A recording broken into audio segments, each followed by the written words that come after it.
আসসালামু আলাইকুম। আশা করছি সবাই ভালো আছেন। তো এই যে এখানে অনেক রকমের সবজি দেখতে পাচ্ছেন। ফুলকপি, টমেটো, তারপর হচ্ছে গাজর, মেথি শাক। তো এগুলো হচ্ছে সন্ধ্যার দিকে আম্মু নিয়ে আসছে। তো আনার সাথে সাথে আমি হচ্ছে সবজিগুলো সব ঢেলে নিচ্ছি।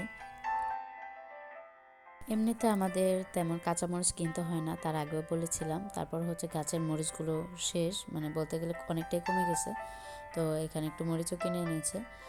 তো এপাশে হচ্ছে আম্মু কিছু সিম কিনে এনেছে। তো বলছিল যে এবার আমার সিম কিনতে হলো, আরও সময় হচ্ছে তেমন একটা সিম কিনতেই হতো না, মানে বলতে গেলে কিনাই হতো না, গাছের এত পরিমাণে সিম হতো।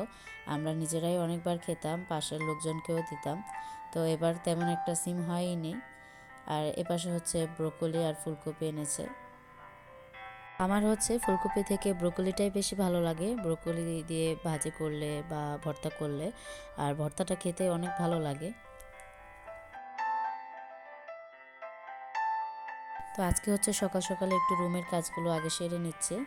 তো প্রথমে আমার জানালার ধুলগুলো একটু মুছে নিচ্ছি।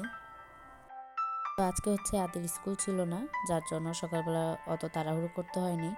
তো অফ ক্যামেরায় নাস্তাটা করে নিয়ে রুমের কাজগুলো শুরু করে দিয়েছি।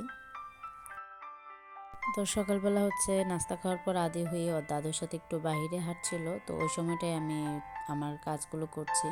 কারণ এর আগেও আমি বলেছি বাচ্চাদের নিয়ে আমি কাজ করতে পারি না, মানে করতে গেলে গুছিয়ে সব কিছু হয় না আর কি। দেখা যায় ওরা ঘুমিয়ে থাকলে বা ওর দাদুর সাথে থাকলে বা ওকে পড়তে দিয়ে কোনো একটা কিছু করতে দিয়ে তারপর হচ্ছে কাজগুলো করি। কিছু আপুরা এত সুন্দর কমেন্ট করে, অনেকে বলেছে যে আপু আপনি এত সুন্দর করে গুছিয়ে কাজ করেন। তো এই কমেন্টগুলো যখন পড়ি এতই ভালো লাগে, মনে হয় যে আমার নিজের কেউ। তো এই কমেন্টগুলো পড়লে আরও উৎসাহিত হই। তো আমার কথা বা কাজে কোনো রকমের ভুল হলে প্লিজ সবাই ক্ষমার সুন্দর দৃষ্টিতে দেখবেন। আর আমার ভিডিওর কোনো অংশ যদি আপনাদের কাছে ভালো লেগে থাকে, সাবস্ক্রাইব করে পাশে থাকা বেল অপশনটি প্রেস করে অল বাটনটি ক্লিক করে দিতে পারেন। তাহলে আমার যে রেগুলার ভিডিওর নোটিফিকেশন আপনার কাছে পৌঁছে যাবে। আর যারা অলরেডি লাইক দিয়ে আমার পুরো ভিডিওটি কন্টিনিউ করেছেন তাদেরকে জানাই অসংখ্য ধন্যবাদ। কারণ আপনাদের এক একটি মূল্যবান লাইক আমার ভিডিওটি আরও অনেকের কাছে পৌঁছে দিতে সাহায্য করে। তো আপনাদের একটি মূল্যবান সময় বের করে আমার পুরো ভিডিওটি লাইক দিয়ে কন্টিনিউ করবেন।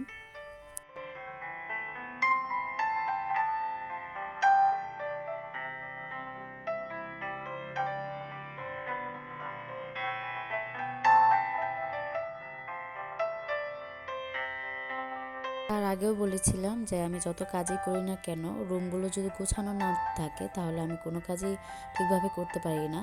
তো সাথেরটা সাথে আমি সবসময় করে ফেলি। দেখা যায় যে অলসতা করলে দেরি হয়ে যায়, সেটা আর করা হয় না। তো আমি সেভাবে সবসময় করি কি, মানে করতেই হবে বা করে ফেললে ভালো হবে। তো আমি বসে থাকি না, সবসময় আগে আগে করার চেষ্টা করি।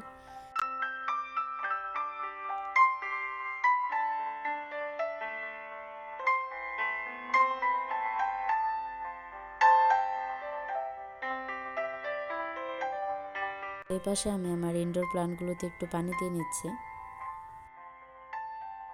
তো দেখা যায় কি আমরা প্রত্যেক নারীরাই বলি যে সংসারের কাজে অনেক ব্যস্ত বা করতেই হবে। আসলে আমরা কখনো ভেবে দেখেছি যে শুধু কাজই নয়, আসলে আমরা এই সংসারের কাজে আমরা একটা শান্তি পাই, একটা শান্তি লুকিয়ে আছে যে কাজ ছাড়া আমরা নারীরা চলতেই পারি না। তো সবসময় দেখা যায় কি যে বলি যে কাজ করছি কাজ করছি, আসলে কাজ না, এই সংসারের কাজ করেই আমরা প্রতিটা নারী শান্তি পাই। এই সংসারের ছাড়া আমরা কিছুই ভাবতে পারি না। কখনো বেড়াতে যাই বা বাইরে কোথাও যাই, যেখানে যাই না কেন, নিজের বাড়ি বা নিজের ঘর সংসারের মতো শান্তি কোথাও হবে না। কোথায় আছে সংসার সুখের হয় রমণীর গুণে। তো আমরা যেভাবেই গড়ব সেভাবেই তো হবে, তাই না বলুন? একটা গাছকে যদি আমরা যত্ন করি ঠিকভাবে, সার দেই পানি দেই, তাহলে কিন্তু গাছটার ফলনও ভালো হবে। তো যে কোনো কিছুই যেমন কর্ম তেমন ফল। তো অনেক কথাই বলে ফেললাম, কথা বলতে বলতে আমার কাজগুলো করে নিলাম। এপাশে হচ্ছে আম্মু সিম আলু আর ফুলকপি দিয়ে আর কি ভাজি করে নিয়েছে।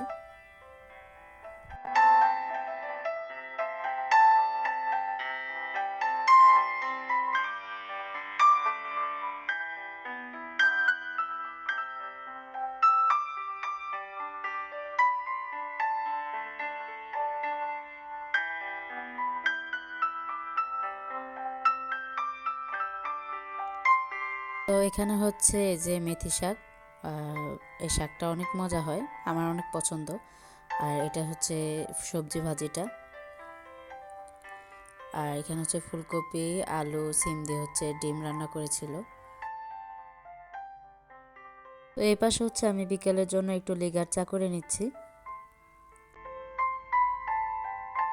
আজকে হচ্ছে আম্মু একটু বিবিখানা পিঠা বানিয়েছে। তো আপনারা বলতে পারেন যে এতবার বিবিখানা কেন খাওয়া হয়? তো আমাদের হচ্ছে শীতকালে অন্য পিঠার থেকে এই বিবিখানা পিঠাটা বেশি খাওয়া হয়।